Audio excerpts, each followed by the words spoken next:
Boa tarde, pessoal. Então, na aula passada a gente viu a parte de controle motor medular, no qual a gente viu os reflexos medulares, reflexo de estiramento, reflexo miotático inverso, reflexo flexor de retirada com extensão cruzada. E hoje a gente vai falar de centros supraespinhais, centros localizados no encéfalo, que são responsáveis pelo controle motor. Então, relembrando, a gente pode dividir os nossos movimentos em dois tipos. Os movimentos voluntários, aqueles que são dependentes então da vontade do indivíduo, e os movimentos reflexos,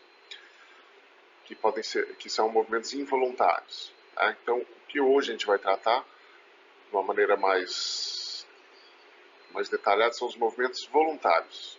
Tá? Como que eles são controlados, são gerados pelo encéfalo. Então, relembrando as estruturas neurais envolvidas no controle motor, a gente tem que lembrar da aula passada que a gente tem uma hierarquia no controle motor. Tá? Então, no ponto mais baixo dessa hierarquia se encontram quem? Os motoneurônios medulares. São as células do sistema nervoso que vão inervar os músculos esqueléticos.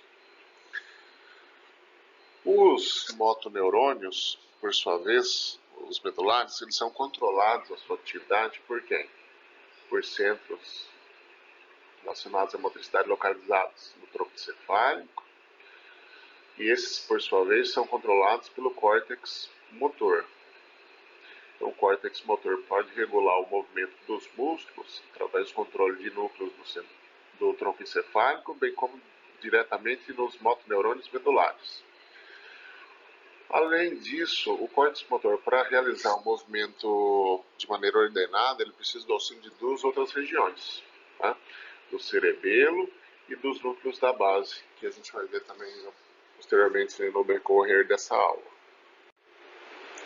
Então, como que se dá o controle motor pelo encéfalo? Existem vias, tá, descendentes que vão influenciar a atividade dos motoneurônios medulares. Essas vias descendentes, elas podem ser divididas em dois grupos. Um chamado de sistema lateral e o outro chamado de sistema ventromedial. Estão relacionados a diferentes aspectos da motricidade.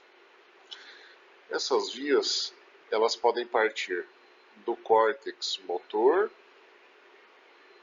chegando até a medula, recebendo o nome então de trato córtico-espinhal, ou elas podem vir de outras regiões, por exemplo, localizadas no tronco encefálico, como por exemplo o núcleo rubro, um componente do sistema lateral, ou da formação reticular, ou de núcleos vestibulares. De maneira geral, o sistema ventromedial ele está mais relacionado com o controle de qual musculatura? Ele está mais relacionado ao controle da musculatura proximal, como por exemplo de ombro e braço, e de músculos axiais, do pescoço e do tronco, né? Ou seja, aqueles relacionados ao controle postural. Enquanto o sistema lateral, ele tem o controle de quem? Dos motoneurônios que inervam os músculos distais, como por exemplo de antebraço, mão e pé. Aqueles então relacionados aos movimentos mais finos dos membros. Especificamente no tronco encefálico, a gente tem quais núcleos que vão compor essas vias descendentes que vão auxiliar no controle da atividade dos motoneurônios medulares. A gente tem o trato rubro-espinhal, trato retículo-espinhal, teto-espinhal e vestíbulo-espinhal. Todas essas vias aqui, vocês verem essas vias em neuroanatomia, elas significam o quê? Elas se referem à origem do neurônio e o seu destino. Então, esse trato aqui, por exemplo, o rubro-espinhal, ele sai do núcleo rubro, uma região do mesencéfalo, e vai até o corno ventral da medula espinhal. Mesma coisa para as outras vias. Então, vendo como com mais detalhe aqui o sistema ventromedial e o sistema lateral, por que eles recebem esses nomes? Eles recebem esses nomes, em parte, pelo trajeto que essas vias que compõem esses sistemas percorrem ao longo da medula espinhal. Então, os tratos que compõem o sistema ventromedial, eles estão localizados aonde? Nas colunas ventromediais na coluna anterior, tá? Da substância branca da medula espinhal. Enquanto aqueles que compõem o sistema lateral se localizam na coluna lateral da substância branca da medula espinhal. Os componentes do sistema ventromedial são quem? São o trato vestíbulo-espinhal, que pode ser dividido em dois, o lateral e o medial. Eles estão relacionados ao quê? O lateral com ajuste postural do equilíbrio corporal e o medial com ajuste postural do tronco e da cabeça. Esse é um sistema, uma via que recebe informações do sistema vestibular, estão relacionados com a manutenção da postura do tronco e da cabeça. Já o trato retículo espinhal, ele pode ter origem aonde? Tanto na ponte quanto no bulbo. E ele está relacionado, de maneira geral aqui, com ajustes posturais antecipatórios. Depois a gente vai ver um exemplo de como que isso funciona. Além dessas vias, a gente também tem o trato teto-espinhal, que está relacionado com reações de orientação visual e auditiva da nossa cabeça. Já os componentes do sistema lateral, a gente tem duas vias principais, tá? O trato rubro-espinhal e o trato córtico-espinhal. O trato rubro-espinhal, ele em seres humanos, ele tem um controle coadjuvante da motricidade voluntária apendicular, sendo o principal responsável pelo controle dessa motricidade voluntária apendicular o trato córtico-espinhal lateral. Então ele é o que tem mais fibras que compõem esse sistema. Sendo então ele o grande responsável pelo controle da motricidade voluntária apendicular. Já o trato córtico-espinhal medial, ele está relacionado com o quê? Com o controle da motricidade voluntária axial. Então todas as vias que saem do córtex, que partem do córtex, sejam ela a via córtico-espinhal lateral ou a via córtico-espinhal medial, elas estão relacionadas com o quê? Com o movimento voluntário.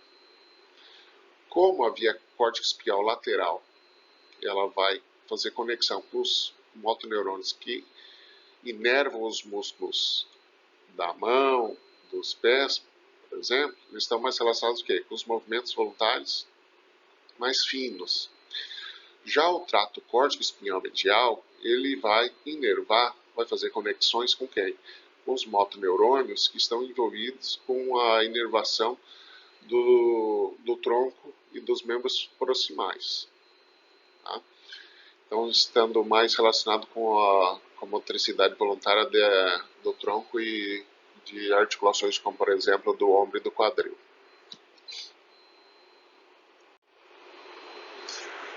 As vias descendentes que partem do tronco encefálico, a gente pode ver nesse esqueminha aqui. Então, aqui eu tenho mostrando um componente da via do sistema lateral, que parte do núcleo rubro. O núcleo rubro, ele recebe esse nome porque ele tem uma cor avermelhada e ele está localizado aonde? Ele está localizado no mesencéfalo. Então, normalmente as vias, a via rubro-espinhal, ela decursa, né? Então ela cruza a linha média. Então o núcleo rubro esquerdo vai controlar a motricidade do lado direito. Então ela decursa, chegando até a medula espinhal, onde ela vai fazer conexão principalmente para controlar a movimentação voluntária do membro superior.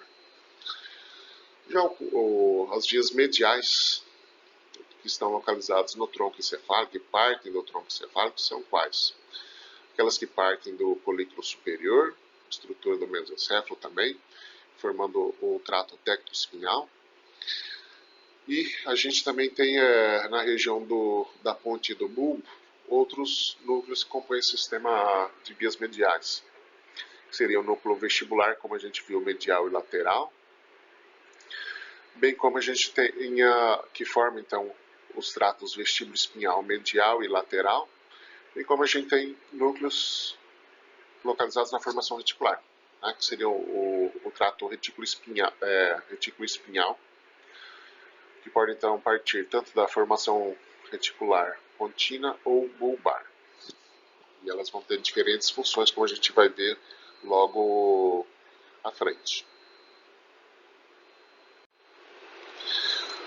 As vias descendentes, então, que compõem o sistema lateral, elas estão relacionadas ao quê? Ao movimento voluntário.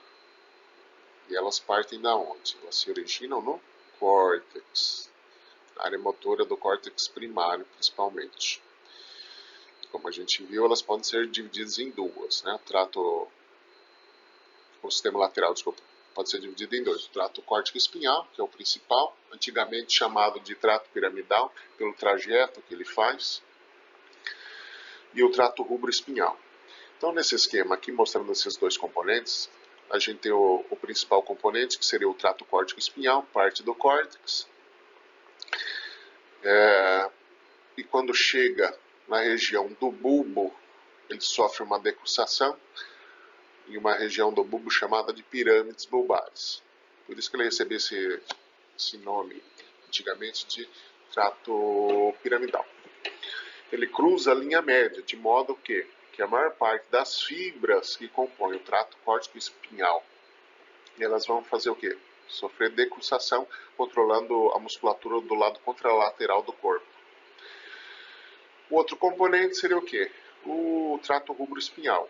Como eu falei para vocês, em humanos ele tem um papel mais coadjuvante, mais secundário, devido à grande atividade do trato córtico espinhal. Então eles partem do núcleo rubro, marcado aqui em vermelho na região do mesencéfalo, decussam no próprio decussam, então controlando também a musculatura distal do membro contralateral, principalmente do membro superior. Pois bem, como componente do sistema medial, a gente tem as vias vestíbulo-espinhais. Essas vias, né, surgiram de núcleos chamados então de núcleos vestibulares.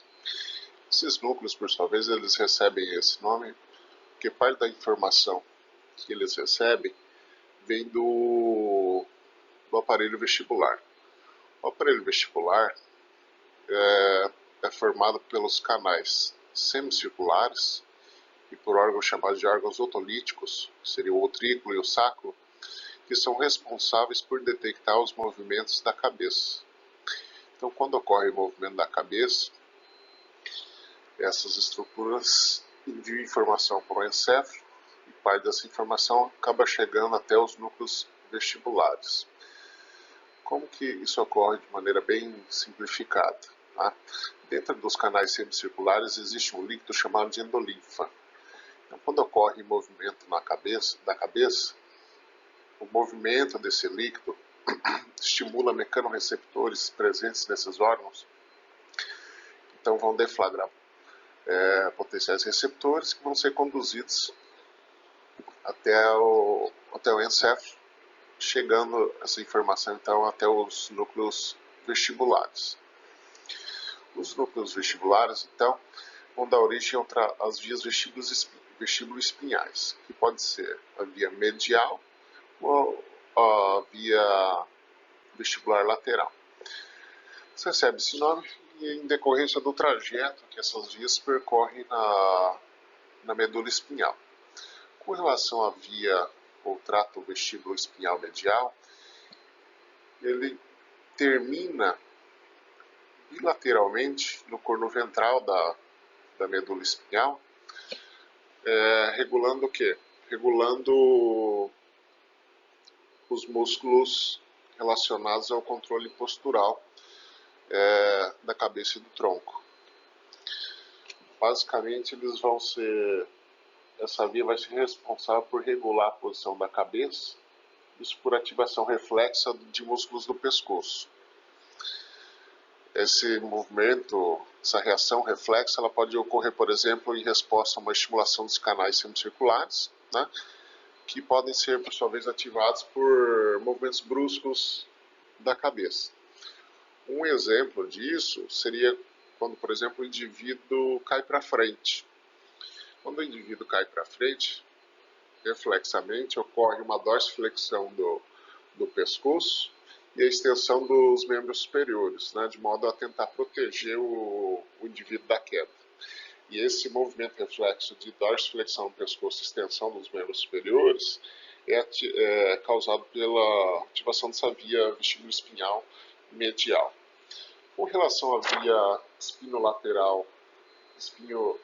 via vestíbulo-espinhal lateral, ela vai controlar a musculatura proximal dos membros proximais por controlar os seus motoneurônios. E quando que ela está ativa? Né? Ela está ativa quando, por exemplo, o indivíduo tem perda de equilíbrio, né? Então tem alguma instabilidade postural. Essa via vai ativar a musculatura, aumentar o tônus, né, da musculatura extensora dos membros, de modo a prevenir, auxiliar na manutenção da estabilidade postural.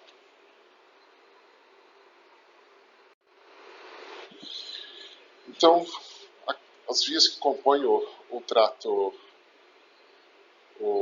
a via ventromedial, elas estão geralmente relacionadas ao que? A postura e locomoção, elas se originam no tronco encefálico. Como a gente viu, então, o trato vestíbulo-espinhal vai controlar movimentos da cabeça, movimentos do pescoço, controle da musculatura extensora. E além disso, tem uma outra via do sistema medial, que seria a via do trato tectoespinhal, que parte do colículo superior, termina no corno ventral cervical da medula espinhal. Também está relacionado ao controle da musculatura do pescoço. Um outro componente importante do sistema medial são as vias chamadas de vias retículo-espinhais. Elas partem, então, de uma região do tronco cefálico chamada de formação reticular. Por isso que elas recebem esse nome. Elas se iniciam na formação reticular e terminam no corno ventral da medula espinhal. Com base na região a partir das quais elas saem, elas podem ser divididas em duas, né, que seria o trato retículo-espinhal contínuo e o bulbar. Ambos componentes das vias retículo-espinhais, tanto o contínuo quanto o bulbar, eles estão relacionados ao que? A ajustes posturais antecipatórios. Então aqui nesse esquema a gente tem cortes sucessivos do tronco encefálico, um corte, aqui do tronco encefálico e um corte representando a medula espinhal. Então aqui a gente tem a via que parte da formação reticular bulbar, termina normalmente ipsilateralmente no corno ventral da medula espinhal, e o mesmo vale para o trato retículo espinhal contínuo, tá? Percorre o trajeto até a medula espinhal ipsilateralmente. Essas vias, então, elas participam de ajustes posturais antecipatórios. O que seria isso? Então, isso pode ser demonstrado nesse experimento aqui. Então, nesse experimento, o indivíduo vai ser registrado a atividade de um músculo postural, no caso que foi feita a análise da atividade mioelétrica do gastrocnêmio, esse músculo da parte posterior da perna. E aqui o registro do bíceps braquial. Nesse experimento, o indivíduo ele é instruído a puxar, se segurar em uma alavanca aqui presa à parede aqui. Isso ele vai fazer depois que ele ouvir um ruído vindo dessa fonte sonora. Então, toda vez que ele escutar o barulho aqui, ele é instruído a segurar com força nessa alavanca aqui. Quando é feito, então, o registro da atividade muscular nesse indivíduo, tanto no gastrocnêmio e no bíceps, o que pode se perceber? Que a atividade do gastrocnêmio, ela precede a contração do gastrocnêmio, ela precede a contração no bíceps braquial. O que ele fez voluntariamente foi o quê? Segurar com força na alavanca. Isso foi voluntário. Então, a contração do bíceps foi em decorrência da ação, da contração voluntária do indivíduo. E ele não pensou em aumentar o tônus muscular dos músculos extensores, no caso aqui o gastrocnêmio. Isso foi feito o quê? De maneira antecipatória, né? De modo a aumentar a estabilidade postural do indivíduo. Isso daqui, por exemplo, gente, vocês podem lembrar quando, por exemplo, está andando de ônibus, né? Então, às vezes o ônibus está lotado, você fica em pé, tá? Então você fica segurando lá na coluna de metal, na barra de metal do ônibus, e você sabe que o ônibus vai parar num determinado ponto quando acende a luzinha lá indicando que isso vai ocorrer, tá? Então, quando o ônibus se aproxima do ponto, o que vocês fazem voluntariamente? Vocês seguram com mais força na barra, né? Isso é voluntário. Mas sem perceber, de maneira involuntária, o corpo de vocês faz o quê? Né? O cérebro estimula a contração da musculatura extensora, de modo a aumentar o tônus muscular e evitar a queda. Tá? Então é uma reação antecipatória que visa a estabilizar a postura do indivíduo. No caso, se o ônibus freia sem o aviso prévio, o que acontece? Não tem o estímulo sinalizando que vai ocorrer a parada, vai todo mundo para onde? Vai todo mundo cair no chão. Né? Pois bem, então se acredita que ocorra o seguinte, mostrado aqui nesse esquema. Então, quando tem uma estabilidade postural, é necessário o quê? Um ajuste, obviamente um ajuste postural. Isso é realizado então pelo comando central, que vai controlar então a atividade da musculatura, auxiliando então na geração dessa resposta de ajuste postural.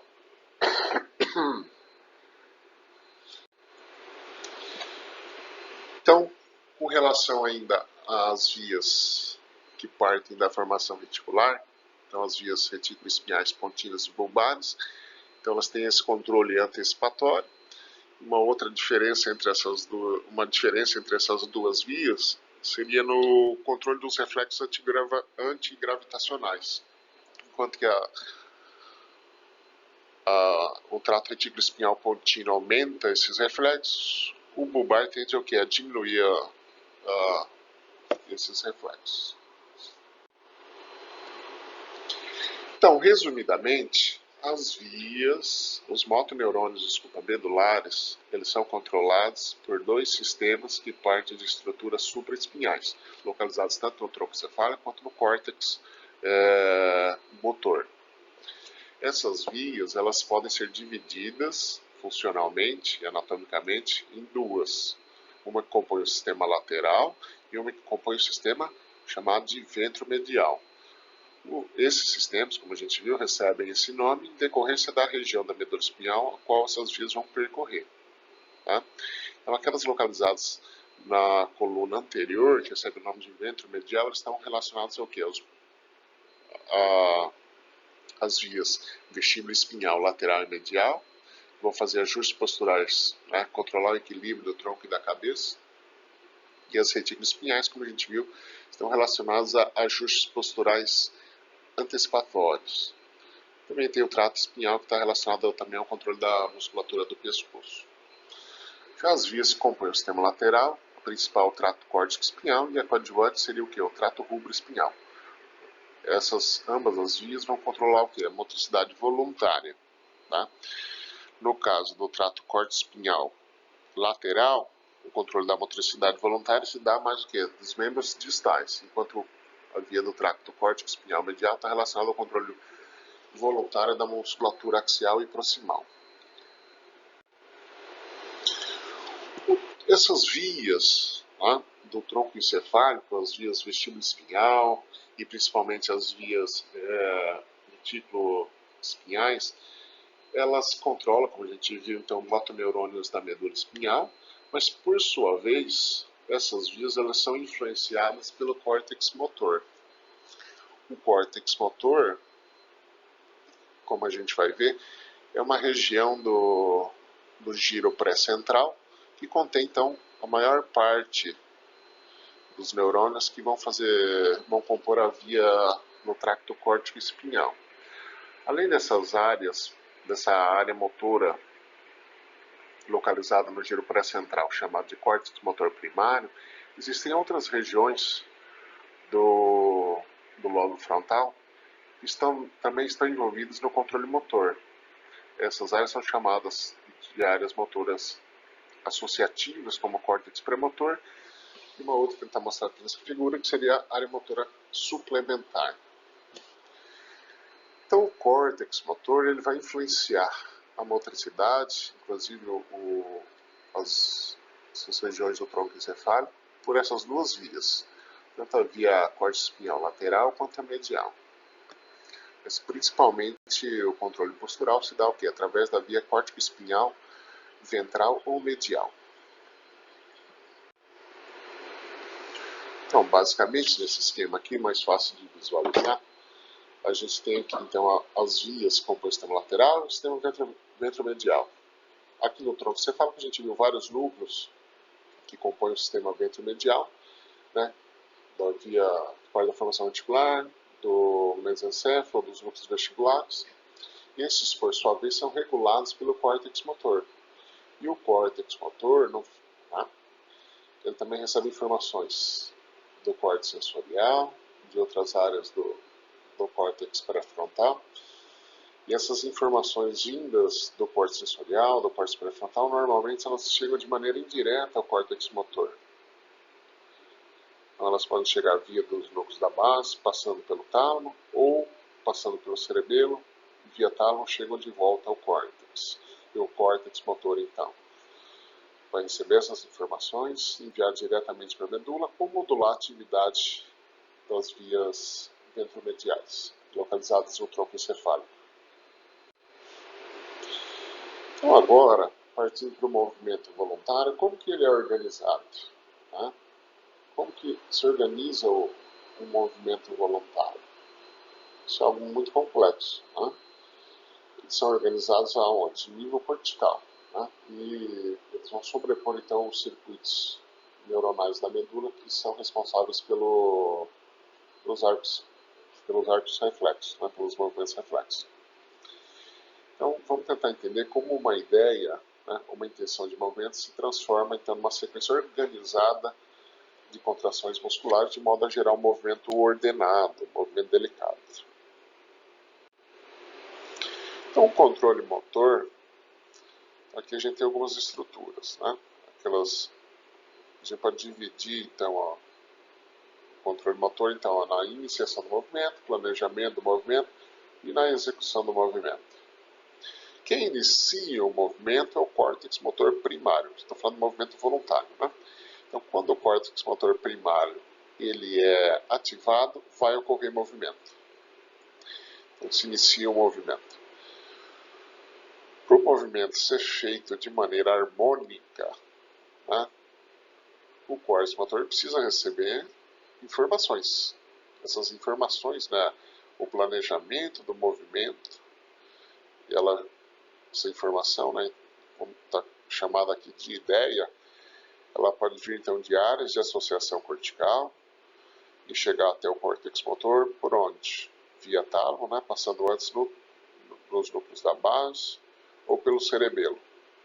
Então, tem a ideia do movimento que vai ser realizado, essa informação chega ao córtex motor primário que vai realizar o movimento. Uma vez que o movimento se inicia, ou seja, ele se encontra em execução, o cerebelo também desempenha um papel importante aqui, fazendo correções ou ajustes necessários para que o movimento seja feito de maneira como foi planejado. Ele faz uma correção, então, do movimento em execução, além de auxiliar no planejamento do movimento. Então, é importante a gente entender as áreas motoras que estão localizadas no córtex. Então, a principal delas seria o quê? O córtex motor primário. Então, onde que ele está localizado? Todas as regiões, essas áreas motoras estão localizadas no córtex, no lobo frontal.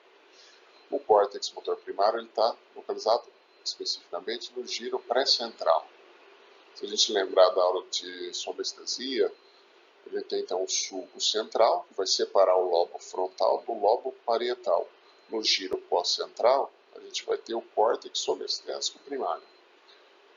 Então, aqui na região então, do giro pré-central, a gente tem o córtex motor primário. Então, a área motora primária e somestésica primária estão muito próximas anatomicamente. Regiões anteriores ao córtex motor primário também participam do controle motor, só que num papel, como a gente vai ver, mais relacionado ao planejamento motor.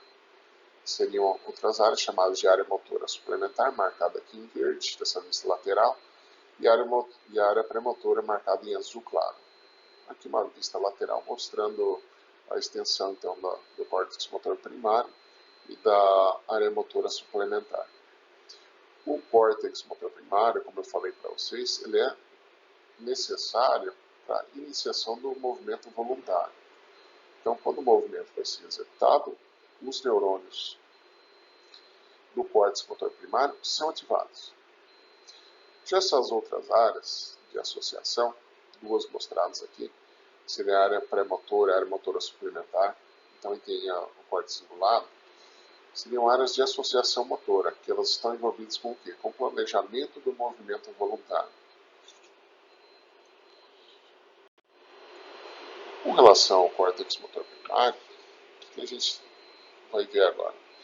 Da mesma forma, se vocês lembrarem novamente da aula de somestesia, onde eu tinha lá no córtex somestésico um mapa da superfície corporal, aqui no córtex motor primário, mesma coisa. Aqui a gente tem o quê? Tem uma representação, tem um mapa, tem uma topografia dos músculos de todo o nosso corpo. Tá?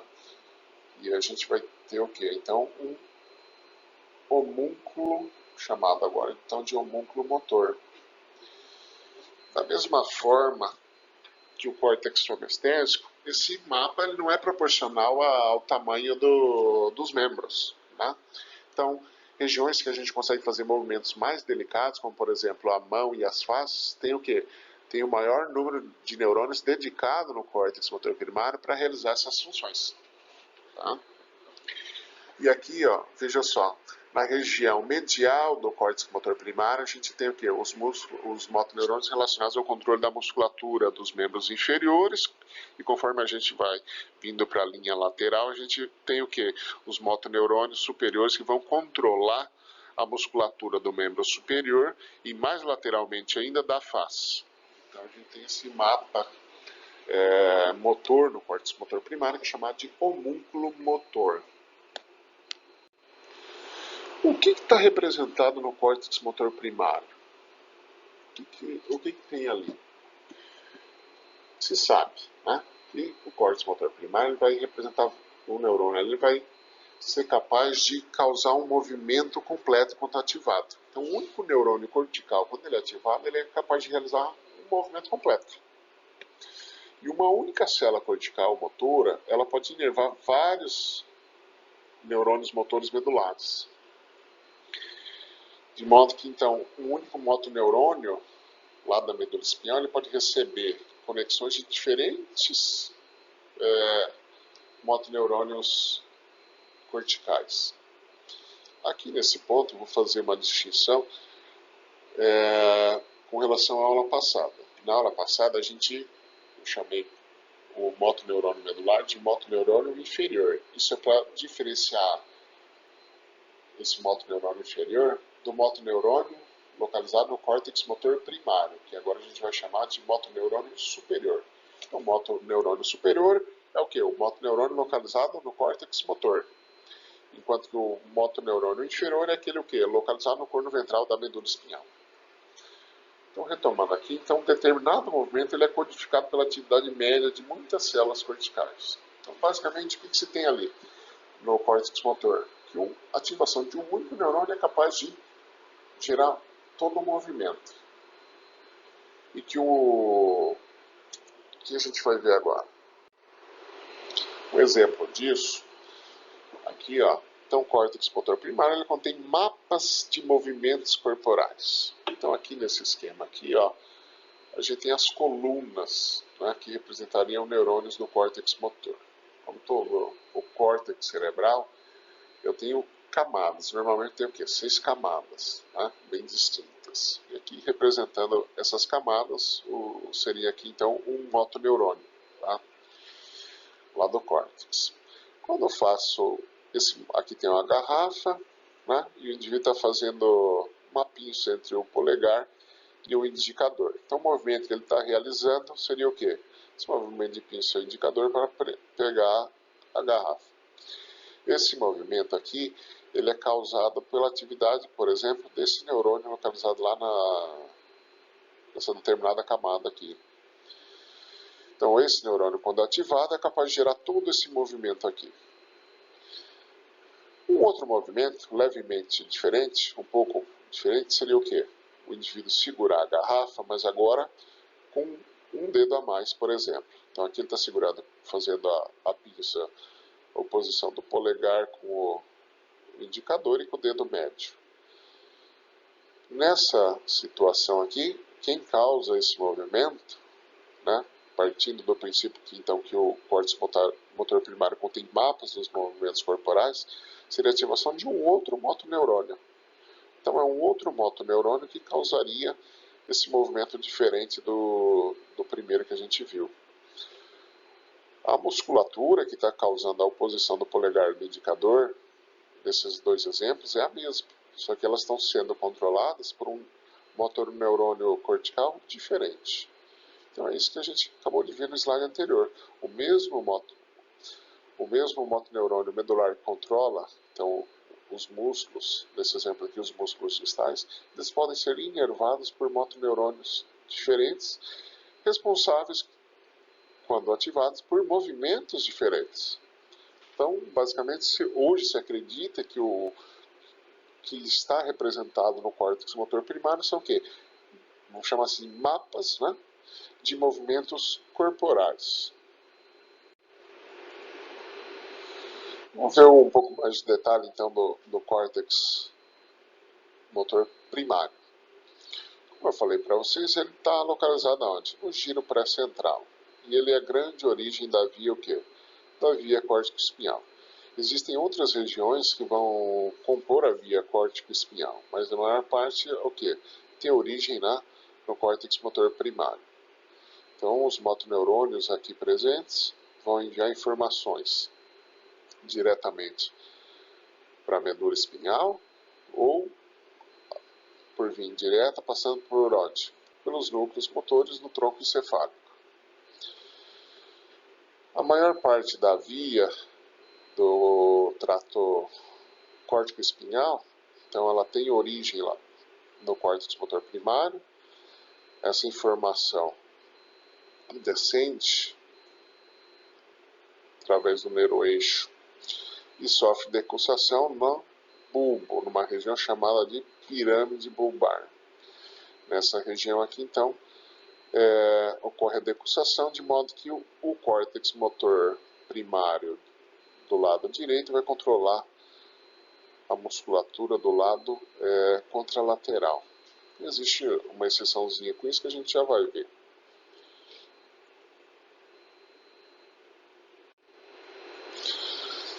Então, os dois grandes componentes do trato córtico-espinhal seriam o quê?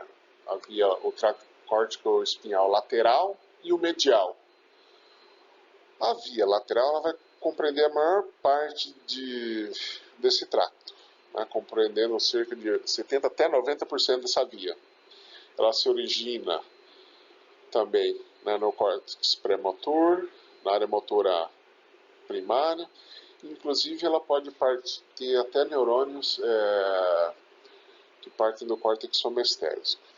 Como a gente viu, ela decursa na região da pirâmide, né, e ela vai se projetar aonde? No corno ventral da medula, da substância cinzenta da medula espinhal, fazendo sinapse com os motoneurônios presentes nessa região. Já havia no trato córtico-espinhal medial, ela pode descender ipsilateralmente, não fazendo decusação na pirâmide bulbar, mas quando chega no corno ventral da medula, quando chega ao nível medular, ela pode ter conexões tanto ipsilateralmente quanto contralateralmente. Então tem um controle voluntário postural pelo córtex motor que pode ser bilateral, através dessa via do trato córtico-espinhal medial. Esses dois componentes, como a gente viu, eles vão ter controle sobre vias diferentes da medula espinhal.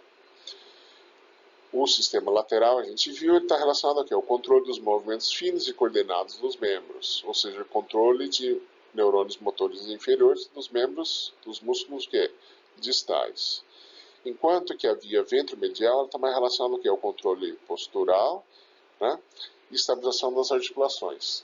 Os neurônios motores, controlando assim então os neurônios motores dos músculos axiais e proximais. Muito bem, agora eu vou falar um pouquinho da função das outras áreas motoras corticais. No entanto, antes de eu começar a falar sobre isso, vou falar como que pode ser estudado a função dessas diferentes áreas do cérebro. A atividade, a função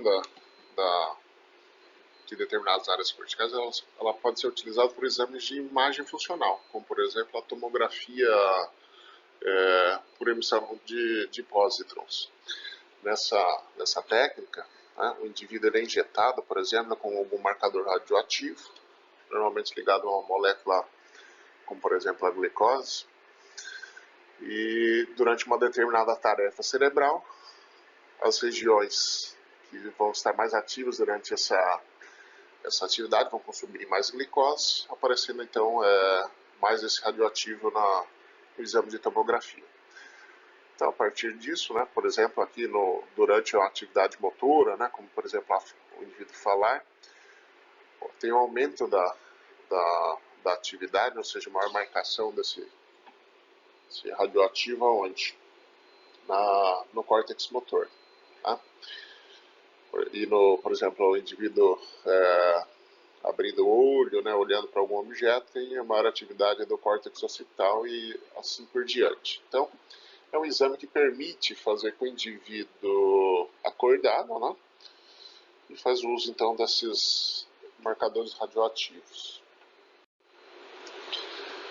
Então, qual seria, né, a função do córtex motor suplementar? A área motora primária, a gente viu que lá a gente contém o quê?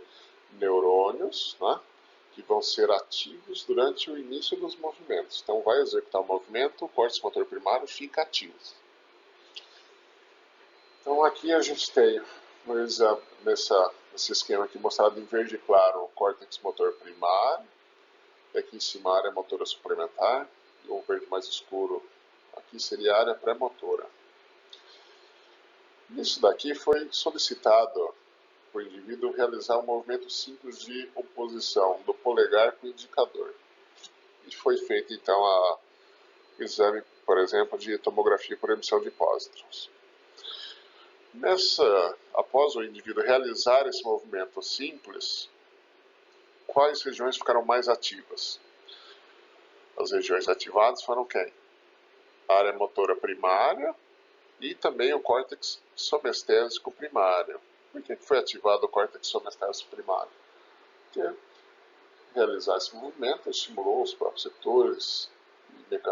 receptores do tato dessa região aqui, ativando então também o córtex somestésico. Então executou um movimento simples, quem ficou ativo? O córtex motor primário. Depois aqui, nessa outra situação, o indivíduo ele foi solicitado a fazer um movimento mais complexo. Ele fez o mesmo movimento de oposição do polegar contra o indicador e sequencialmente ele fez o quê? Fez a sequência de movimentos. Oposição do polegar com o indicador, depois a oposição do polegar com o dedo médio, depois com o dedo anelar e assim por diante. Quando o indivíduo fez esse movimento, a sequência de movimento mais complexo, o que aconteceu? Quem ficou ativo nessa situação aqui? Ele executou o movimento? Sim. Então o córtex motor primário foi ativo, também estimulou, foi ativado também o córtex somestésico, só que esse movimento mais complexo ele gerou atividade, aumentou a atividade aonde? Também na área motora suplementar. Então, conforme o movimento ganha complexidade, outras áreas motoras são ativadas. Essas áreas estão envolvidas, então, no planejamento do movimento mais complexo. Nessa situação aqui, o indivíduo foi solicitado ele simplesmente imaginar que ele estava fazendo essa sequência de movimentos, ou seja, que ele estava fazendo sequencialmente a oposição do polegar com o indicador, depois com o dedo médio, anelar e assim por diante. Quando ele simplesmente só imaginou esse movimento e não realizou, a única área que foi ativada foi a área motora suplementar. Então, essa área aqui ela é ativa então, quando ocorre uma sequência complexa, no caso de movimentos dos dedos, e o movimento só foi o quê? Imaginado. Então, quando ele está imaginando, planejando como seria o movimento, é essa área que foi ativada. Então, além do córtex motor primário, a gente tem outras regiões envolvidas com o planejamento motor. Como a gente viu, acabou de ver, a área motora suplementar está relacionada ao planejamento de movimentos, sequência de movimentos, ou seja, movimentos mais complexos. E a gente também tem a área chamada de área pré-motora, também localizada aqui, marcada em azul claro no córtex frontal, anteriormente ao córtex motor primário. Essa área está envolvida com o quê? Com a seleção de movimentos baseados em pistas externas. Tá? Um exemplo, né, disso daí. Então, enquanto o indivíduo, por exemplo, está aprendendo a tocar violão, que é depender de pistas externas. Então ele ainda depende então de escutar uma determinada escutar a música para conseguir tirar as notas ou ver uma partitura para realizar a sequência correta de movimentos do arranjo da música. Tá? Então ele ainda depende de pistas internas para realizar a sequência complexa de movimentos. Nessa situação, eu tenho o quê? A ativação principalmente da área pré-motora, né, auxiliando o córtex motor primário a realizar essa sequência de movimentos. Uma vez que esses movimentos são internalizados, ou seja, a pessoa já memoriza, não depende mais de pistas externas, o movimento ainda precisa, né, o córtex motor ainda precisa de auxílio para gerar essa sequência de movimentos, mas aí aparenta ser o quê? Mais da participação da área motora suplementar. Além disso, a área pré-motora ela também participa do quê? Da regulação da força motora, né, e tem função preparatória para a realização de movimentos delicados. Então, o que a gente tem que tirar daqui? Né? Então, a gente tem o córtex motor associativo, que são o quê? Áreas motoras do córtex, que vão auxiliar a função do córtex motor primário. Quais são essas áreas? As principais seriam o quê? A área motora suplementar e a área pré-motora. Então, lembrando, quando o indivíduo faz um movimento simples, de flexão, por exemplo, do dedo, quem vai ser ativo é o córtex motor primário. Quando faz uma flexão sequencial dos dedos, quem vai estar ativo? A área motora suplementar. Se o indivíduo simplesmente pensar só no movimento, não o realizar, quem vai ficar ativo é o quê? A área motora suplementar. Tá? Como essas regiões aqui estão mais envolvidas com o planejamento motor do que a execução em si, lesão nessas áreas motoras, motora suplementar e área pré-motora, não vão causar paralisia. Eles vão causar um outro distúrbio, chamados de apraxias. O que seriam as apraxias? Quando a pessoa tem dificuldade de realizar essas tarefas voluntárias corretamente. O indivíduo ele ficaria o quê? ele ficaria desajeitado, seria um movimento desajeitado. Tá? Então, a área motora suplementar ela é ativada durante a idealização do movimento. Ela tem conexões como a gente vai ver, com uma região dos núcleos da base, chamada de corpo estriado, e também com o córtex motor primário, participando na programação da sequência motora e coordenação de movimentos bilaterais. E também envolvido com o quê? Com a seleção de movimentos baseados em pistas externas, como a gente viu. Então, é importante lembrar daqui, quando o indivíduo então tem a lesão do córtex motor primário, ele vai ter o quê? Vai ter paralisia, porque vai perder os motoneurônios que executam o início do movimento. No entanto, se ele tiver lesão nas áreas motoras suplementar ou área premotora, ele não vai ter paralisia. Ele vai ter o quê? Um outro distúrbio chamado de apraxia, no qual o movimento vai ficar desengonçado, vamos dizer assim. Perda de coordenação seria o termo correto. Pois bem, agora vamos falar de outras estruturas que auxiliam o córtex motor primário a realizar o movimento de maneira coordenada, né? De maneira harmônica. Uma dessas regiões, né, seriam os núcleos da base, ou gânglios da base. O termo correto seria núcleos da base, mas vocês podem encontrar em muitos livros ainda o termo gânglios da base. O que são os núcleos da base? Os núcleos da base são massas de substância cinzenta, né, ou seja, são compostos por corpos celulares de neurônios que estão localizados dentro da substância branca do encéfalo. Elas estão, a principal função dos núcleos da base, não a única, né, é o quê? A organização do movimento voluntário.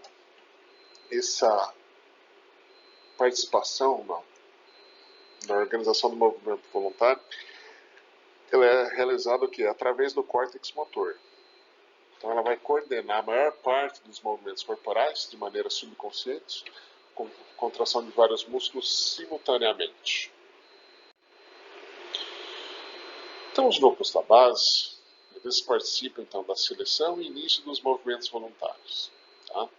Vamos ver quais regiões do encéfalo participam compõem os núcleos da base. Eu vou falar aqui para vocês os núcleos da base que estão relacionados ao controle motor. Então aqui eu tenho um corte coronal do encéfalo, né, do cérebro, mostrando em verde aqui os núcleos da base que estão relacionados então ao controle motor. Então aqui a gente tem essa região marcada aqui chamada de núcleo caudado, e aqui a gente tem uma outra região chamada de putamen. O núcleo caudado e o putamen, em conjunto, é chamado de estriado. Então, quando eu falar estriado, daqui para frente eu vou estar me referindo tanto ao núcleo caudado quanto ao putamen. Eles são agrupados assim porque eles têm uma função parecida, apesar de serem regiões diferentes. Isso dentro do circuito ou alças motoras dos quais os núcleos da base participam. Além do núcleo caudado e do putamen, a gente tem uma outra regiãozinha aqui próxima ao putamen, que é chamada de globo pálido. O globo pálido, por sua vez, ele pode ser dividido em duas regiões. Uma mais interna ou medial e outra mais externa ou lateral. Então a gente tem o estriado, que seria o caudado e o putamen, e o globo pálido, que pode ser o medial e o lateral. Além dessas estruturas, a gente também tem o quê? Núcleos da base, que participam do controle motor, localizados lá no mesencéfalo, né? Que seria a substância negra. Tá? Então são neurônios, isso é uma região do mesencéfalo, contém neurônios dopaminérgicos, a gente vai ver que auxiliam no papel dos núcleos da base. Além disso, a gente tem uma outra região do diencéfalo que participa forma os núcleos da base, tá? Seria o quê? O núcleo subtalâmico. Então, basicamente, o corpo estriado, globo pálido, substância negra e núcleo subtalâmico. Mostrado parte do tálamo aqui, porque a gente vai ver as informações processadas pelos núcleos da base vai retornar ao córtex motor, passando primeiramente pelo tálamo. Então agora a gente vai ver como que os núcleos da base se conectam com o córtex motor. Então a gente vai ter alças motoras, uma alça motora que normalmente é assim. O córtex vai projetar, então vai ter neurônios partindo do córtex, vai mandar essas informações para os núcleos da base. Os núcleos da base, por sua vez, vão pegar essa informação, né, e projetar de volta para o córtex motor, mas passando por onde? Pelo tálamo. Então, basicamente, mostrado aqui em marrom, o córtex envia informações para os núcleos da base, os núcleos da base enviam essa informação para o tálamo, e o tálamo envia essa informação de volta para o córtex. Aí o córtex, como a gente viu, pode modular através da via córtico-espinhal medial lateral os movimentos corporais. Então, basicamente isso. Sai do córtex, chega aos núcleos da base e retorna ao córtex motor, passando por quem? Pelo tálamo, tá? Pelo núcleo ventrolateral do tálamo. Então, vamos ver nesse esquema aqui qual que é o funcionamento do circuito normal simplificado dos núcleos da base. Essa alça motora, da qual eles participam. Então, diversas áreas do córtex cerebral vão enviar informações para os núcleos da base. Essas informações chegam ao núcleo da base no estriado. Então, pode chegar no estriado, mas também pode chegar ao núcleo subtalâmico. Vamos nos ater aqui, ó, a informação que chega ao núcleo estriado. Então, o córtex cerebral estimula o estriado. O estriado, quando ele é estimulado, ele inibe o globo pálido. O globo pálido, o que ele faz? Ele tonicamente, ou seja, vamos considerar assim, que tonicamente ele está sempre inibindo a atividade do tálamo. Então o estriado, quando ele é estimulado, ele inibe o globo pálido. O globo pálido, quando ele é inibido, ele deixa de inibir quem? O tálamo. Dessa forma, o tálamo consegue excitar os motoneurônios do córtex motor primário, e o córtex motor primário consegue então ativar os motoneurônios da medula e do tronco cerebral, gerando os movimentos voluntários. Essa via aqui, então o estriado, o globo pálido e o tálamo, ela é modulada pelas outras regiões dos núcleos da base, como por exemplo o núcleo subtalâmico e a substância negra, de maneira diferente.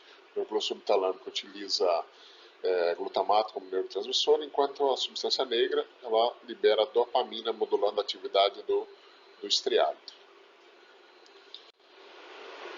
Os circuitos motores, as alças motoras dos núcleos da base, elas podem ser divididas em duas vias, a via direta e a via indireta.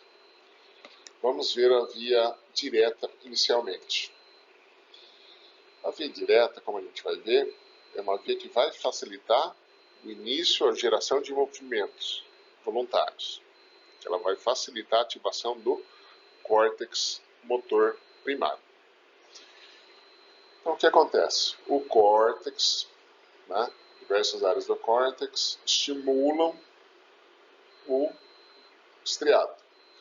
O estriado, quando ele é estimulado, ele inibe o segmento interno do globo pálido. O segmento interno do globo pálido, ele, tonicamente, o que ele faz? Ele inibe o tálamo.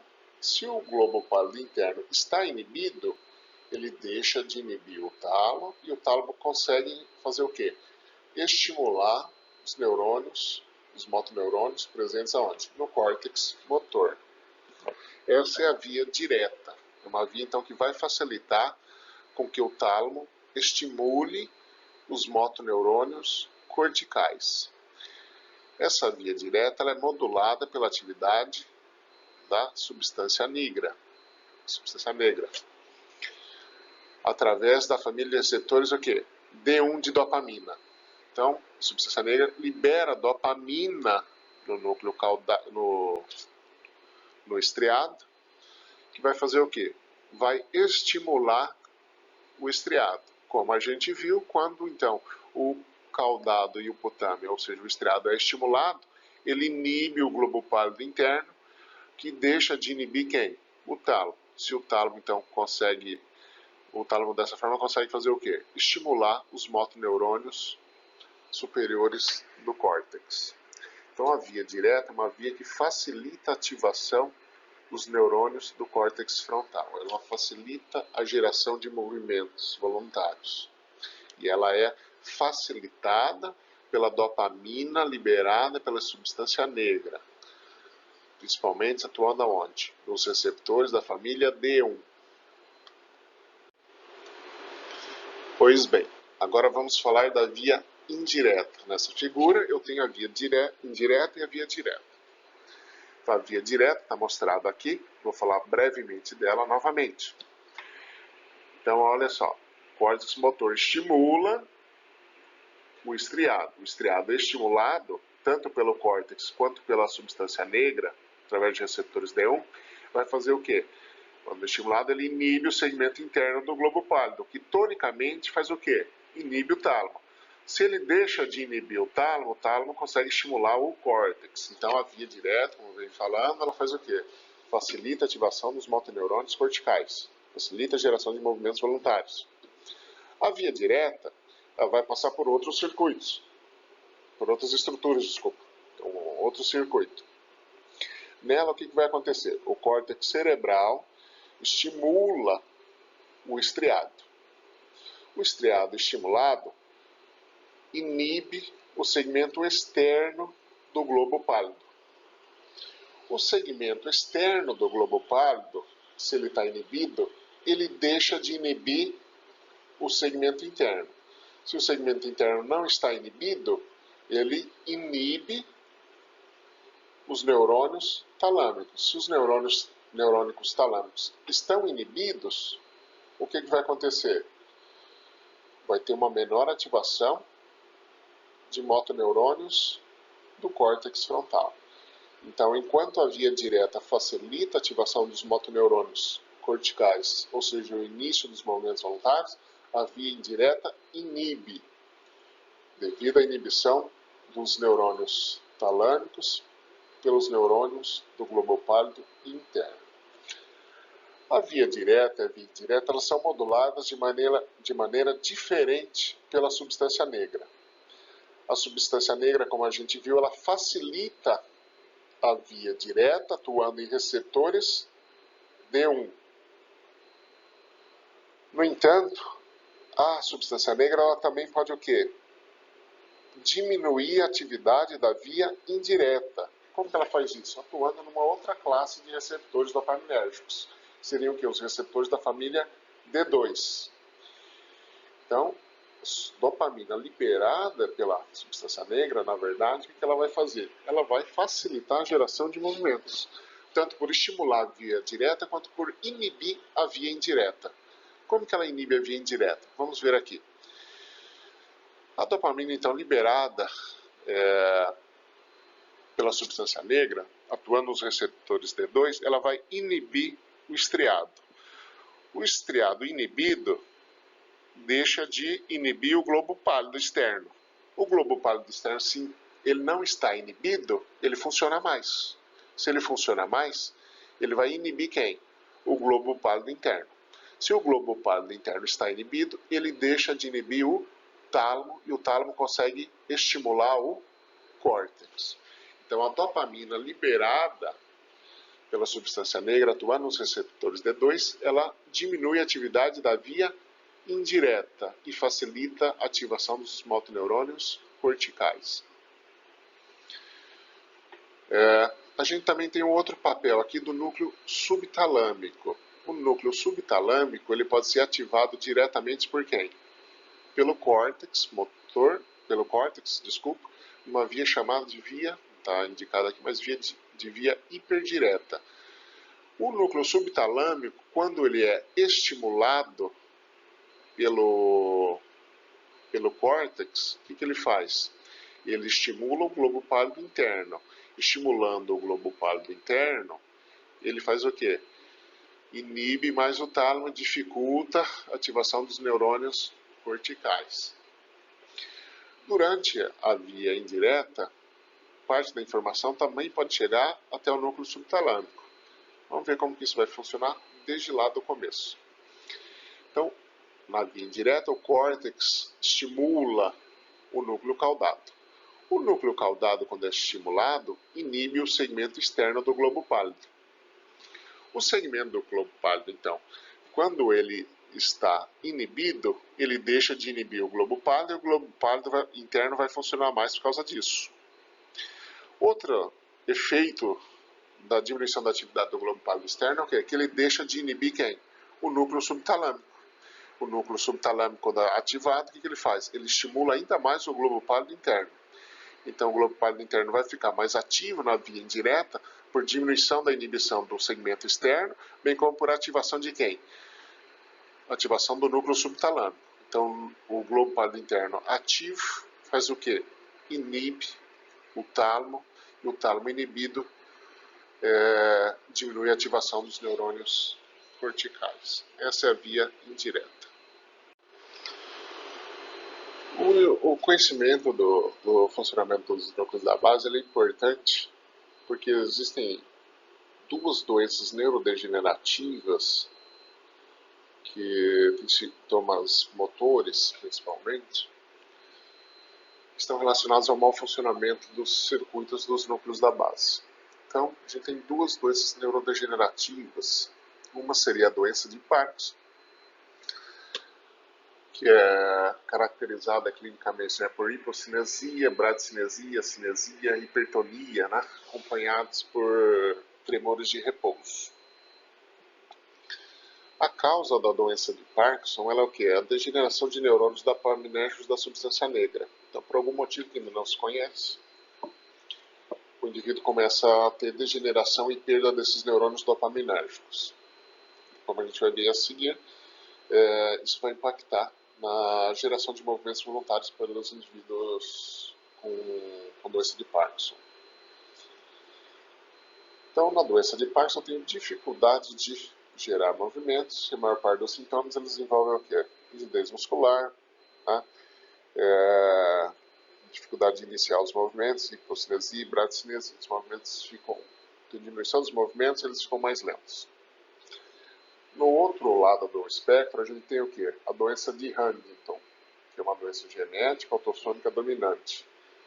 E nela eu tenho o quê? O excesso de movimentos. Então eu vou ter uma hipercinesia. Então eu vou ter o aparecimento de vários movimentos involuntários. Tá? A causa da doença de Huntington, ela é o quê? A degeneração de neurônios do GABAérgicos e colinérgicos do estriado. Então, enquanto a doença de Parkinson é uma doença na qual eu tenho dificuldade de iniciar os movimentos, né? A doença de Huntington, eu tenho o quê? O inverso, eu tenho um excesso de movimentos, que são movimentos involuntários. Então, vamos ver como que a perda de neurônios dopaminérgicos explica parte dos sintomas motores apresentados pelos pacientes portadores, né, da doença de Parkinson. Então, como a gente tinha visto anteriormente, eu tinha falado para vocês que a substância negra ela vai liberar dopamina no estriado. Essa dopamina no estriado ela vai facilitar a geração de movimentos de que forma? Por estimular a via direta e por inibir a via indireta.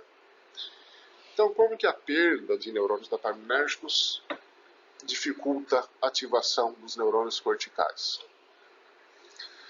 Pois bem, vamos avaliar primeiro a diminuição da atividade da dopamina na via direta. Então, como a gente tinha visto, na via direta, a dopamina liberada pela substância negra atua nos receptores D1 e estimula o estriado. Se está liberando pouca dopamina, porque esses neurônios dopaminérgicos estão degenerando, o que vai ocorrer? Vai ter pouca ativação do estriado. Se o estriado está pouco ativo, ele consegue inibir muito pouco quem? o globo pálido. Então diminui a inibição do estriado sobre quem? Sobre o globo pálido interno. Se o globo pálido interno está pouco inibido, ele fica mais ativo, ele faz o quê? Ele acaba inibindo o tálamo. O tálamo inibido deixa de estimular os motoneurônios corticais. Por outro lado, a perda de neurônios dopaminérgicos também vai atuar na via indireta. De que forma? Diminuindo a atividade da dopamina sobre os receptores D2, o que vai ocorrer? Os receptores D2, quando ativados, eles inibiam a via indireta. Né? Então, se diminui a inibição do globo do estriado, o que vai ocorrer? O estriado pouco inibido vai fazer o quê? Vai inibir cada vez mais o segmento externo do globo pálido. O segmento externo do globo pálido, se ele está muito inibido, o que ele vai fazer?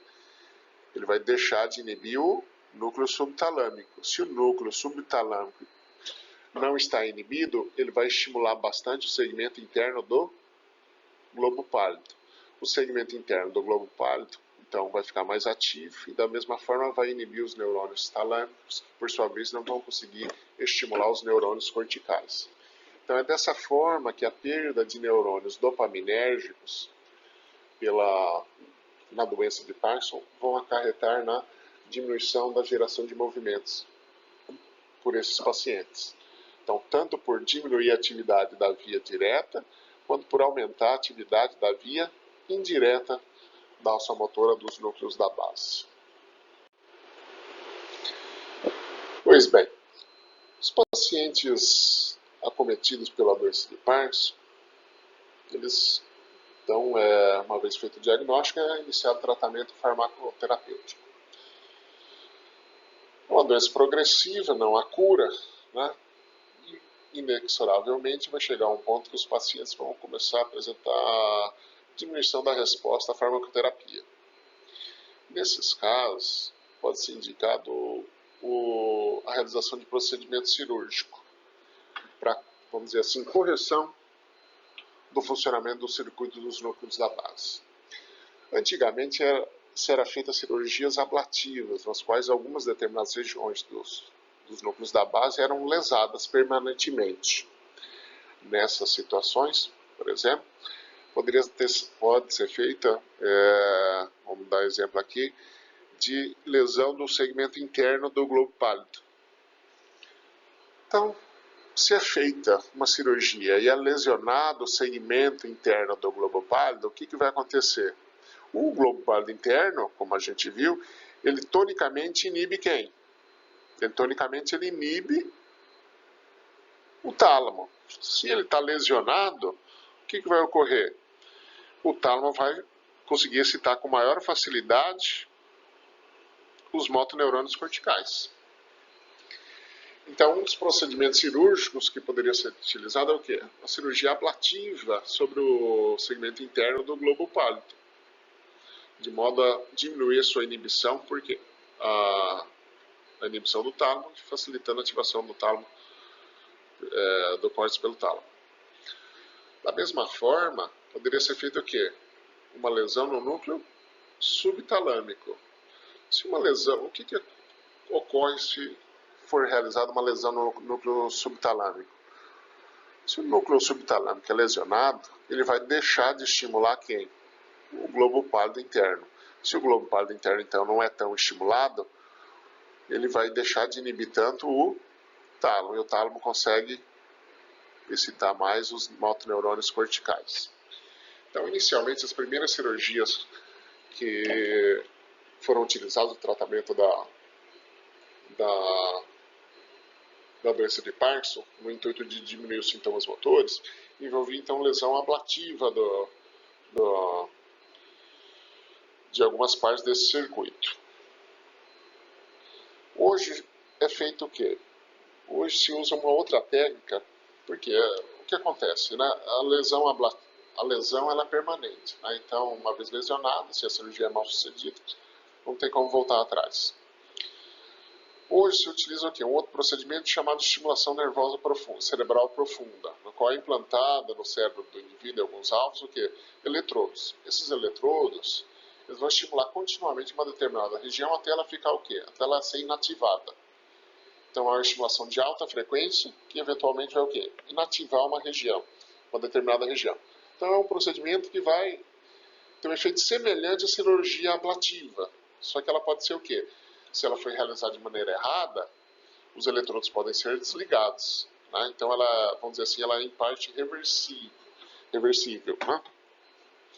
Apesar de que o dano cirúrgico, até colocar os eletrodos lá, vai ser permanente. Né? Mas tem essa vantagem de poder ser modificada a atividade dos eletrodos. Então, nesse caso, o que aconteceria? É implantado um eletrodo, por exemplo, como a gente viu aqui, pode ser implantado, por exemplo, no globo pálido interno. Então, esses eletrodos são ligados e eles começam a quê? Fazer uma estimulação de alta frequência nessa região que vai levar o quê? A inativação do globo pálido interno. O globo pálido interno inativado, como a gente viu, vai fazer o quê? Facilitar a atividade do tálamo em estimular os neurônios corticais. Outro alvo, outro exemplo, seria o quê? A implantação de eletrodos, aonde? No núcleo subtalâmico. Né? Então, que inativaria essa região, que deixaria de estimular então o globo pálido interno, e dessa forma o globo pálido interno menos ativo deixaria de inibir o tálamo, e o tálamo conseguiria estimular os motoneurônios presentes no córtex. Então, isso evoluiu, né? Passou de uma cirurgia ablativa para essa cirurgia de implantação de eletrodos, chamada de estimulação cerebral profunda. Essa cirurgia no Parkinson é realizada já pelo SUS. Inclusive, a primeira cirurgia dessa realizada pelo SUS no Brasil foi feita aqui em Cuiabá. Muito bem. Agora a gente tem a outra doença neurodegenerativa que afeta os núcleos da base, que é a doença de Huntington.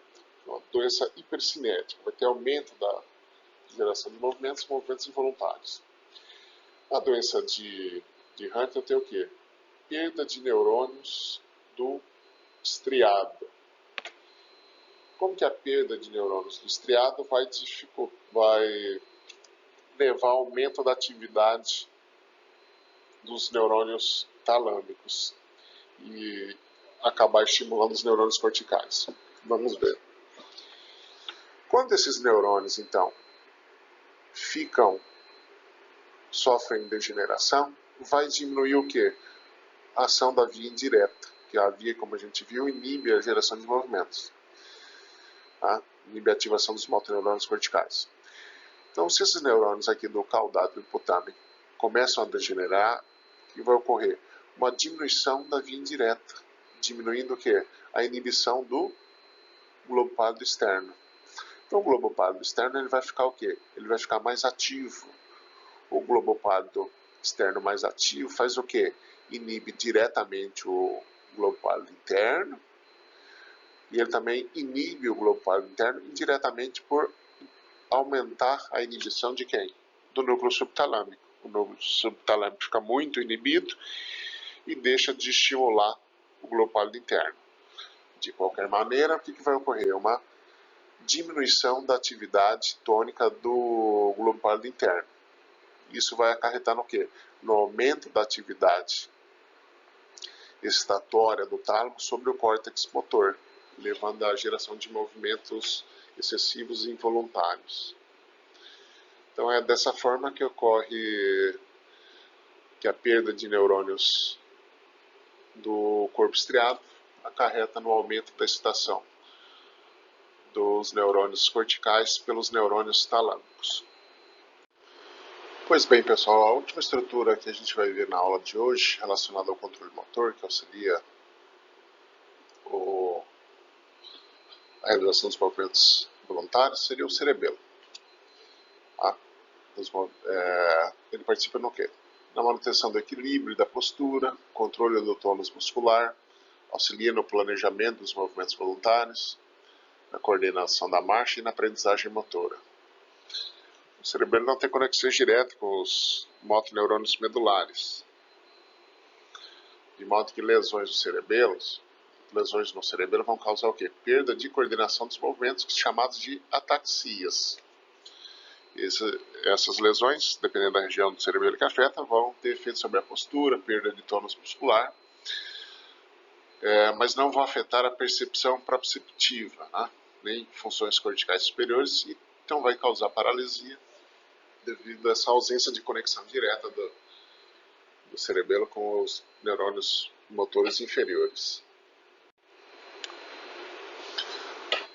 No cerebelo, né, então aqui a gente tem uma foto do cerebelo localizado então na região posterior ao tronco encefálico, né? E diferentemente do cérebro, os seus lobos são divididos por fissuras, tá? Com base nas fissuras primária e fissura posterolateral, posso dividir os lobos cerebelares em lobo anterior, lobo posterior e esse outro aqui chamado de lóbulo flóculo-nodular. Essa seria a divisão anatômica do cerebelo. O cerebelo, histologicamente, ele também tem e anatomicamente, ele tem semelhança com a organização do cérebro. Tá? Então, ele tem substância cinzenta na sua superfície. Interiormente, ele contém substância branca e dentro da substância branca contém núcleos, chamados de núcleos profundos do cerebelo, que seriam, mais lateralmente, o núcleo denteado e mais medialmente, na região intermediária, o núcleo interposto, que é composto de dois núcleos, o globoso e o emboliforme, e o mais medial, que seria o núcleo fastigial.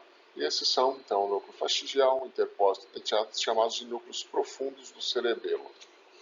As informações processadas pelo córtex cerebelar são enviadas para esses núcleos, e desses núcleos essa informação sai do cerebelo. Além dessa divisão anatômica do cerebelo, que vai facilitar o entendimento do papel do cerebelo no controle da motricidade, é uma divisão do cerebelo com base na sua função. Tá? Então, com base na função das estruturas cerebelares, eu posso dividir o cerebelo em três partes. Uma marcada em verde, que seria o vestíbulo cerebelo, né, que está mais relacionado à região do lóbulo flóculo-nodular. A região também pode ser dividida o cerebelo em espinocerebelo, que seria essa região marcada em roxo, tá? E a região chamada de cérebro-cerebelo. Como a gente vai ver, essas regiões recebem esse nome em virtude das conexões que cada uma dessas regiões recebe. Então, por exemplo, a região do vestíbulo cerebelo é uma região que vai receber informações do sistema vestibular, enquanto a região do espinocerebelo vai receber informações provenientes, por exemplo, de proprioceptores, vindos lá de neurônios da medula espinhal. E o cérebro cerebelo recebe informações de maneira indireta do córtex cerebral. Então, a classificação do cerebelo, que vai interessar para a gente, é o que? A divisão funcional. Né? O espinocerebelo, anatomicamente, ele é o que? Parte do lobo anterior, seria o que? A zona medial mais intermediária. Então, essa região aqui mais medial e mais intermediária compõe o espinocerebelo. Essa região mais lateral aqui do lobo posterior é chamada de cérebro-cerebelo.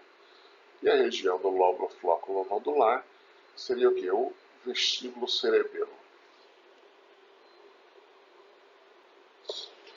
Então aqui a gente pode chamar, né, então essa região aqui de zona intermediária, essa zona mais lateral de cérebro-cerebelo. Aqui mostrando a posição dos núcleos profundos do cerebelo. Tá? Então mais lateralmente o núcleo denteado, seria localizado então, mais na parte do cérebro-cerebelo.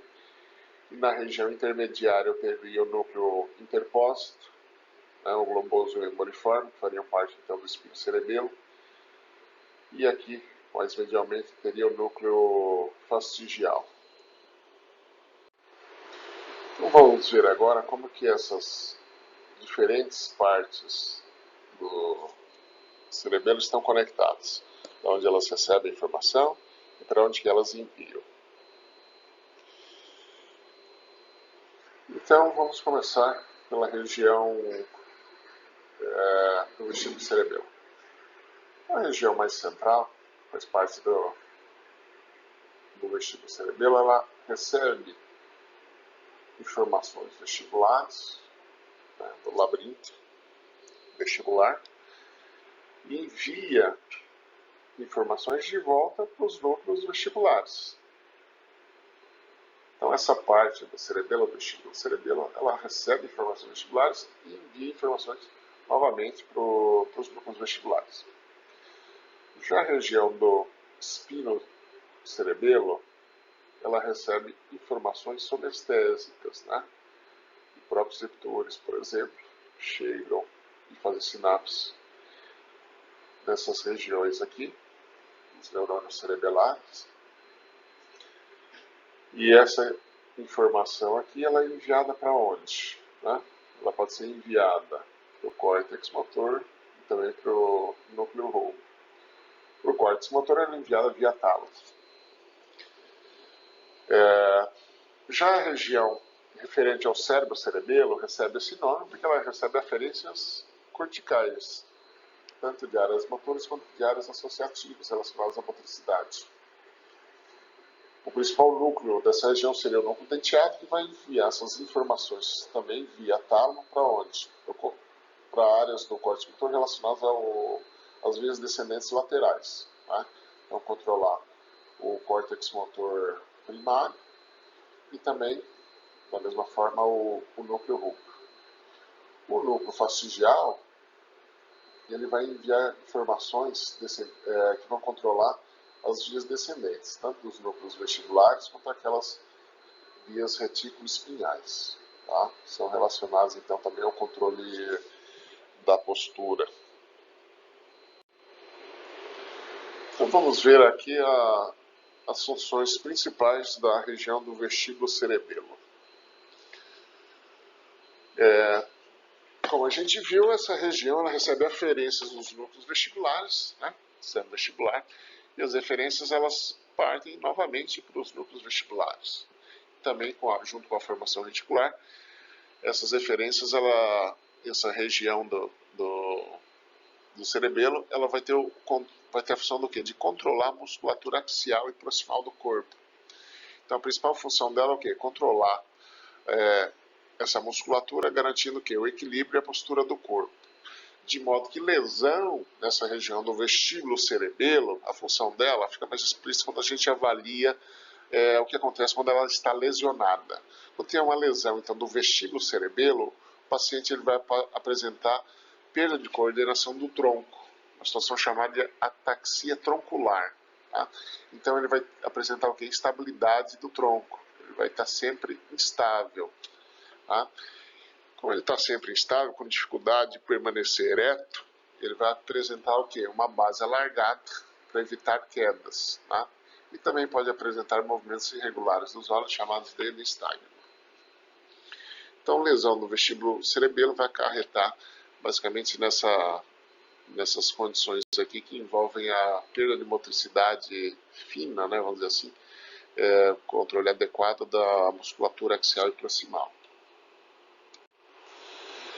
Já o espino cerebelo, como a gente viu, ele recebe informações dos tratos que saem da medula e chegam até o cerebelo, são chamados de tratos espinocerebelares, que trazem o quê? Informações proprioceptivas, tá? Então vindos lá de proprioceptores, tá? Além disso, alguma das vias espinocerebelares, uma chamada então de via espinocerebelar anterior, envia informações referentes à atividade dos motoneurônios do trato córtico-espinhal. Então, basicamente, como a gente vai ver, o cerebelo, a partir então, dessas referências espinocerebelares, ele está recebendo informação dos próprios setores e do trato córtico-espinhal. E ele envia referências para onde? Como a gente viu, para o núcleo rubro e para o córtex motor via o tálamo. a função dessa região do espinocerebelo é o quê? Influenciar os neurônios motores do grupo lateral, ou seja, aqueles envolvidos com o controle da musculatura distal. O que acontece quando ocorre lesão do espinocerebelo? O indivíduo, como todas as lesões cerebelares, vai apresentar ataxia, ele vai ter dificuldade de deambulação, então ele vai apresentar uma marcha instável, cambaleante, oscilante. Vai parecer que o indivíduo ele está bêbado, né? Basicamente, de uma forma grosseira de se dizer. Ele vai apresentar erros de execução motora.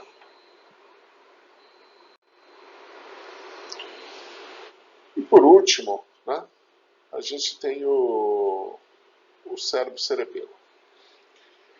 Como que o cérebro cerebelo está conectado ao córtex cerebral? Então aqui mostrado em A, como as informações vão chegar até o cerebelo, e depois mostrado em B, como as informações saem do cerebelo e chegam de volta ao córtex. Então, diversas áreas corticais enviam informação para o cerebelo. Essa informação mostrada aqui nas vias em azul, elas não chegam diretamente ao cerebelo, elas fazem sinapse antes. Sinapse antes aonde? Na ponte. Esses neurônios da ponte, por sua vez, recebendo a informação do córtex, enviam essa informação para o cerebelo. Então tem uma via córtico-ponto-cerebelar. Então a partir dessas informações cerebelares, essas informações corticais, vindas por via da ponte, o cerebelo vai enviar essas informações de volta, marcada aqui em roxo, para o córtex. Mas isso é de maneira indireta, passando aonde? Pelo tálamo, onde núcleos que compõem o tálamo ventrolateral vão enviar essa informação de volta às áreas motoras do córtex. O cérebro cerebelo, então, recebe informações do córtex frontal, parietal e occipital, via núcleos da onde? Núcleos da ponte, informação. Via córtico-ponto-cerebelar. E as referências, elas são o quê? De volta para o córtex motor, passando pelo tálamo. Quais são as funções do cérebro cerebelo?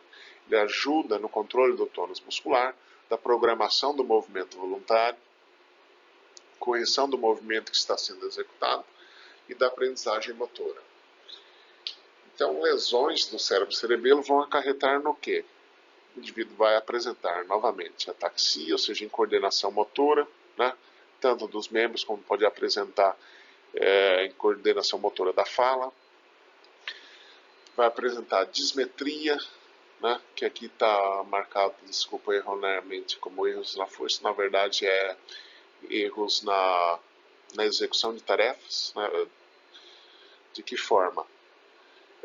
O indivíduo vai errar o alvo. Então não é perda de força, não é erro na força, é erro no alvo. Então tem um determinado alvo, o indivíduo vai fazer o movimento, ele erra o alvo. Como que isso pode ser testado? Por exemplo, pede para o indivíduo fechar o olho e colocar a mão colocar o indicador no nariz. Ou ele pode passar do ponto ou não tocar, né? Parar antes de tocar o nariz. Então isso seria dismetria. E a decomposição motora, o que vai acontecer? O movimento do indivíduo vai ficar decomposto. Naturalmente, por exemplo, quando a gente vai pegar um copo de água, a gente não precisa pensar em como posicionar a articulação do cotovelo, a articulação do ombro, por exemplo. Quando o indivíduo tem lesão no cérebro cerebelo, esse controle subconsciente, vamos dizer assim, da posição das outras articulações, ela é perdida. Então o indivíduo ele tem que decompor o movimento para realizar ele. Então ele tem que pensar primeiro o que ele vai fazer como que ele vai posicionar o ombro, depois o cotovelo e por fim os músculos distais para realizar o movimento. Então o movimento fica decomposto. Ele também pode ter o quê? Dificuldade de realizar movimentos rápidos e alternados, uma condição chamada de disdiadocinesia. Isso pode ser testado solicitando o indivíduo que alternadamente com ambos os membros realize movimento de pronação e supinação no antebraço. Ele também pode apresentar rechaço, que é a dificuldade de controlar voluntariamente os músculos extensores. Ele pode apresentar um tremor Isso aqui é um tremor diferente do tremor do Parkinson. O tremor do Parkinson, ele é um tremor em repouso. Então, o indivíduo está em repouso e ele apresenta tremores. No caso de lesão do cerebelo, especificamente nessa região, cérebro-cerebelo, o indivíduo vai apresentar um tremor chamado de tremor intencional, que é um tremor que ocorre durante a execução do movimento. Tá? Então, é só lembrar do vô, né? Quando vocês vão almoçar na casa dos avós, o vô vai servir arroz e ele segura na colher, vai tremendo, né? Então, esse é o tremor intencional, né? Um exemplo de tremor intencional, que ocorre em indivíduos que têm lesão cérebro-cerebelar. Tá? Ele também pode apresentar nistagmo patológico, esses movimentos oculares irregulares. Uma função importante do cerebelo, para a gente ver agora no final, é o quê? Que o cerebelo ele tem uma função muito importante de corrigir o movimento que está sendo executado. De que forma que ele faz isso? Então vamos ver lá. O córtex motor, então como a gente viu, ele envia informações, né, pelo tracto córtico espinhal, que vão chegar lá na medula e da medula controlar os músculos. Tá?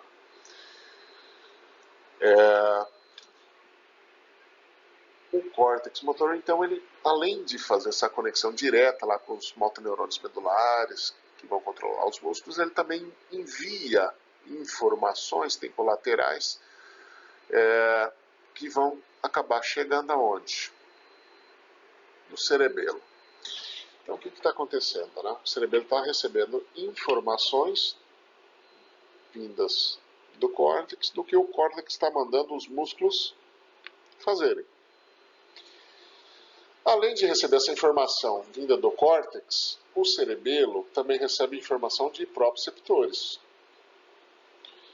através dos tratos espinocerebelares. Então, o que o cerebelo consegue fazer? Ele consegue comparar aquilo que o córtex motor está mandando os músculos fazerem daquilo que realmente está sendo feito. Então, ele consegue comparar isso e ver se está sendo o movimento executado de maneira correta. Caso o movimento não esteja sendo executado de maneira correta, que sempre acontece, o que vai ocorrer?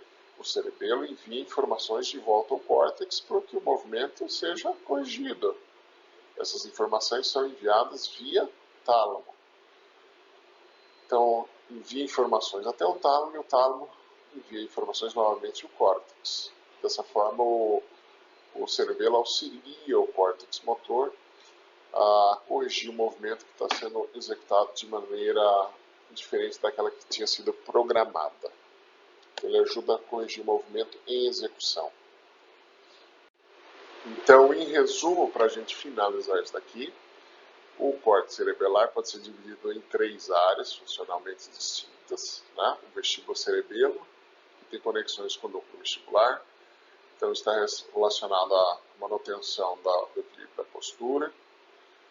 O espino-cerebelo, que seria composto dos núcleos interpostos e fastigial, estariam relacionados então ao córtex motor e ao tronco cefálico, participando da execução dos atos motores.